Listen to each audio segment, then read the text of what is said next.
Good evening, friends. I am going to discuss with you the summary of the chapter A Question of Trust. That is the fourth chapter from the textbook Footprints Without Feet of class 10th. It is a story about a thief who is not a thief, but he sometimes does that to maintain his lifestyle. इसका जो main character है story में वो है Horace डैनबी. Horace Danby is a 50 years old man. He is a bachelor and he has 2 helpers. He is a respectable citizen in the society but not completely honest. He has hay fever. Hay fever is a kind of disease which happens because of allergy. Hay, you know what is hay? Hay का मतलब होता है husk. Husk मतलब जो हम अनाज होता है, क्रॉप्स होते हैं, चाहे वो धान हो, चाहे वो गेहूँ हो, चाहे वो और भी दूसरा क्रॉप हो, उसका जो छिलका होता है उसको हम लोग hay बोलते हैं. और उसका जब टुकड़ा टुकड़ा किया जाता है तो भूसी बन जाता है, हस्क बन जाता है. और उसके बाद अगर वो नाक में चला जाए तो वो जिसको हे फीवर है वो उसको बहुत सारी स्नीजिंग आती है. स्नीजिंग मतलब छींक आती है. तो हे फीवर उसको था और उसको एक्सपेंसिव बुक्स खरीदने की आदत थी. He was fond of books. तो इन सब चीज़ को करने के लिए वो क्या करता था, वो साल में 1-2 चोरियाँ करता था.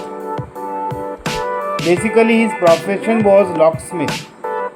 लॉकस्मिथ वो होता है जो ताला चाबी बनाता है, सेफ बनाता है, तिजोरी बनाता है, वो काम करता था.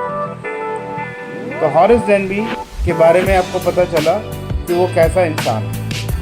इसका कैरेक्टर स्केच आपके एग्ज़ाम में आ सकता है.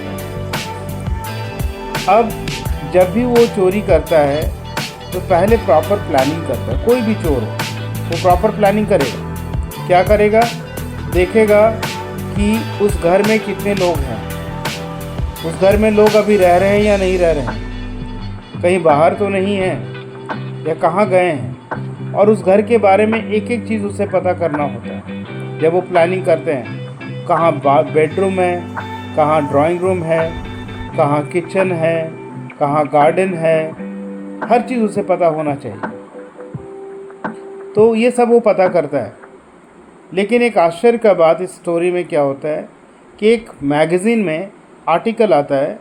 उस मैगज़ीन में उस घर के बारे में जो शॉर्ट ओवर ग्रैंज में है, जो एक वहाँ पे मैंशन है. मैंशन मतलब बहुत बड़ा घर, विला के तरह. तो बहुत बड़ा घर है. उस मैगज़ीन में आर्टिकल दिया हुआ है और उस घर के बारे में सारी डिटेल्स दी हुई है कि कहाँ पर कौन सी चीज़ है, कहाँ पर बेडरूम है, कहाँ ड्राइंग रूम है, ड्राइंग रूम में लॉकर कहाँ पे है, एक पेंटिंग के पीछे लॉकर है, और चाबी कहाँ पे रखी रहेगी. मतलब एक एक चीज़ उसके बारे में डिटेल्स में वहाँ मैगज़ीन में है. ये जान कर के हॉरेस डैनबी को थोड़ा आश्चर्य भी होता है, पर वो खुश होता है कि मुझे ज़्यादा मेहनत करने की ज़रूरत नहीं है. और वो क्या करता है कि समर सीज़न में वो जाता है उस घर में. तब जाता है जब उसे पता चलता है कि उसके जो दोनों नौकर हैं, जो उस घर में जो चोरी करने के लिए जा रहा है, वहाँ 2 नौकर रहते हैं. ठीक है, 2 नौकर रहते हैं और वो दोनों नौकर मूवी गए हुए हैं, थिएटर गए हुए हैं. अब अगर थिएटर गए हुए हैं तो इसका मतलब मेरे पास कितना समय है, 4 से 5 घंटा. तो गार्डन के रास्ते घुसता है और एक खिड़की के तरफ से वो अंदर चला जाता है. तो वहाँ पर जब वो गया तो वो वहाँ पर शेरी जो कुत्ता था उसका नाम लिया. कुत्ता कंट्रोल में आ गया. अब उसके बाद वहाँ पर किचन में चाबी टंगी हुई थी, चाबी को लिया और वो चला गया ड्राइंग रूम में खोलने के लिए. ड्राइंग रूम में जब खोला तो वहाँ पर एक फ्लावर वास था। फ्लावर वास मतलब फ्लावर पॉट, जिसमें फ्लावर्स थे, और उस फ्लावर्स की जो जो सुगंध आ रही थी, जो सेंट आ रहा था, उससे उसको छींक आनी शुरू हो गई। 4-5 बजे जब छींका तो एक लेडी रेड ड्रेस में वहाँ पे आई, ब्यूटीफुल सी, और उसने कहा क्या बात है, तुम्हें कुछ है फीवर है क्या, तुम बार बार छींक रहे हो? बोला हाँ। तो तुम यहाँ क्या करने आए हो? बोले मैं, आप देख ही रहे हैं। तो ठीक है, तो फिर मैं पुलिस को बुलाती हूँ। बोला आप कैसे बुलाएंगे, मैंने तो बर्गलर अलार्म काट दिया है, मैंने वहाँ का टेलीफोन कनेक्शन काट दिया है। जब भी अगर कोई चोर घुसेगा तो किसी के घर में, तो बर्गलर अलार्म जो होता है, बर्गलर अलार्म क्या होता है, वो ऐसा अलार्म जो अगर आप बजाओगे तो पुलिस स्टेशन में बजेगा कि मेरे घर में चोरी हो रही है।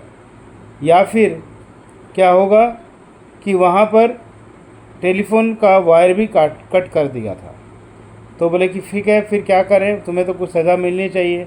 No please let me go, I don't want to go imprisonment, I don't want to go in prison, why, because I don't like jail and I don't want to be there. उसे डर लगता था, उसे jail जाने से डर लगता था। बोले ओके मैं छोड़ दूँगी पर तुम्हें एक काम करना पड़ेगा। बोले क्या काम?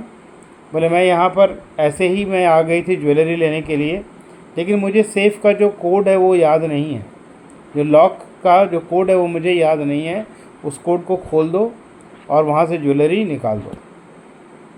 तो उसने कहा कि मैं यहाँ की मालकिन हूँ, मैं यहाँ की लैंड ओनर हूँ।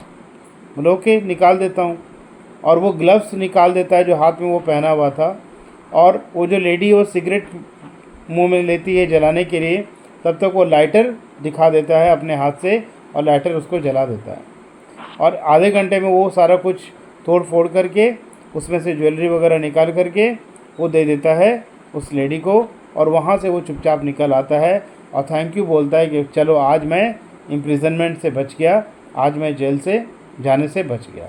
He was very happy about it. घर चला आता है, एक दिन बीत जाता है, दूसरा दिन, 2 दिन के बाद उसके घर में पुलिस आती है। अब पुलिस उसे अरेस्ट कर लेती है। बोले फिर वो पूछता है कि मुझे क्यों अरेस्ट किया जा रहा है? बोले मुझे आपको अरेस्ट इसलिए किया जा रहा है क्योंकि शॉर्ट ओवर ग्रांज में जो चोरी हुई है वहाँ पर आपका फिंगरप्रिंट्स है। उसने क्या किया था, उसने अपने ग्लव्स को हटा दिया था और फिंगरप्रिंट्स वहाँ सारा आ गया। अब जब फिंगरप्रिंट सारा आ गया तो उसे लगा कि वो चोर तो पकड़ा गया, और उसे वहाँ से जेल ले जाया गया, और जेल में लाइब्रेरी में असिस्टेंट लाइब्रेरियन का काम दिया गया क्योंकि उसको पढ़ने का शौक़ था। और इस तरह से वो फंस गया। और वो जो लेडी थी, she was not the land owner but she was a thief. उसी ने मैगज़ीन में वो पब्लिश किया था उसके घर का डिटेल्स। ऐसा कौन बुद्धिमान इंसान होगा जो अपने घर का डिटेल्स वहाँ पे पब्लिश करेगा? और उसने वो दिया था। तो जब उसे कोई पूछता है कि चोरों में भी तो एथिक्स होता है, एक ट्रस्ट होता है, तो बोलता कुछ ट्रस्ट नहीं होता है, काश मैंने उस पर ट्रस्ट नहीं किया होता, आज मैं जेल में नहीं होता। This was the story about Horace Denby, that is a question of trust. Okay, and this is a beautiful story. Go through the question answers. I hope in this minimum time you might have understood the summary of the story. Thank you very much.